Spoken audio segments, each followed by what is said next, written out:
Assalamualaikum warahmatullahi wabarakatuh. Di sini kami akan mempresentasikan materi yaitu materi polimer yang beranggotakan yang pertama Tiffany Yamesha Zarani, yang kedua Tiffany Mariska Nursati Sipayung, yang ketiga Mila Putri Taurisma, yang keempat Firdaus Arifandi, yang kelima Yusuf Hakim, dan yang terakhir yaitu Fuad Ahmad Gifari. Inti presentasi. Nah, yang pertama kita akan mengetahui tentang definisi polimer. Yang kedua, kita mengetahui definisi struktur polimer, dan yang ketiga, macam-macam struktur polimer. Nah, kalian tahu nggak sih, Hermann Staudinger adalah seorang kimiawan Jerman yang menunjukkan adanya makromolekul yang disebutnya sebagai polimer. Ia merupakan pemenang Nobel Kimia tahun 1953. Perkenalkan, nama saya Fuad Ahmad Gifari dari absen 12. Definisi polimer. Pengertian dari polimer adalah sebuah makromolekul yang tersusun dari banyak sekali monomer atau molekul kecil yang bergabung melalui proses polimerisasi. Monomer-monomer tersebut membentuk ikatan kimia sehingga terciptanya molekul raksasa atau makromolekul. Adalah bagaimana struktur polimer. Saat monomer-monomer tergabung dalam ikatan kimia, membentuk polimer. Bentuk atau struktur yang diciptakan bisa beragam, mulai dari linear, bercabang, hingga berikatan silang. Jumlah monomer yang saling berikatan juga bisa mencapai ribuan hingga ratusan ribu monomer. Nama saya Yusuf Hakim, absen dari 34, ingin menjelaskan tentang struktur-struktur polimer. Polimer yang pertama itu ada polimer linear, yaitu jenis polimer yang memiliki rantai tunggal atau sejajar tanpa percabangan. Lalu polimer yang kedua adalah polimer cabang.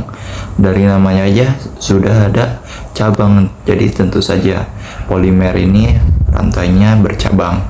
Lalu yang ketiga ada polimer berkaitan silang, yaitu yang terbentuk karena beberapa rantai polimer saling berikatan satu sama lain pada rantai utamanya. Selanjutnya ada polimer linear. Polimer linear yaitu polimer yang tersusun satu sama lain melalui unit ulang yang sama sehingga membentuk rantai polimer yang panjang. Polimer ini biasanya dapat larut dalam beberapa pelarut dan pada temperatur normal. Polimer bercabang ketika ikatan yang terbentuk dari monomer-monomer tidak hanya membuat rantai yang lurus, melainkan membentuk beberapa cabang. Maka yang terbentuk adalah polimer bercabang. Polimer berikatan silang. Monomer-monomer dalam berikatan dapat membentuk beberapa rantai yang saling terhubung satu sama lain sehingga membentuk polimer berikatan silang atau cross-linking. Jika ikatan antara rantai monomer terhubung dari banyak arah dan membentuk struktur 3 dimensi, maka disebut polimer jaringan. Selanjutnya yang terakhir adalah tabel perbandingan pada polimer. Jadi perbandingan pertama bentuk. Kalau polimer linear itu satu rantai tanpa percabangan. Kalau polimer bercabang itu satu rantai utama dengan percabangan. Kalau polimer berikatan silang itu beberapa rantai utama yang dihubungkan dengan sambungan silang. Kemudian sifatnya polimer linear itu titik leleh, gaya tarik dan densitasnya tinggi. Kalau bercabang itu titik leleh, gaya tarik dan densitasnya rendah.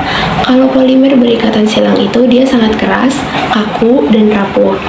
Contoh polimer linear yaitu polyethena dan PVC. Kalau polimer bercabang itu glikogen.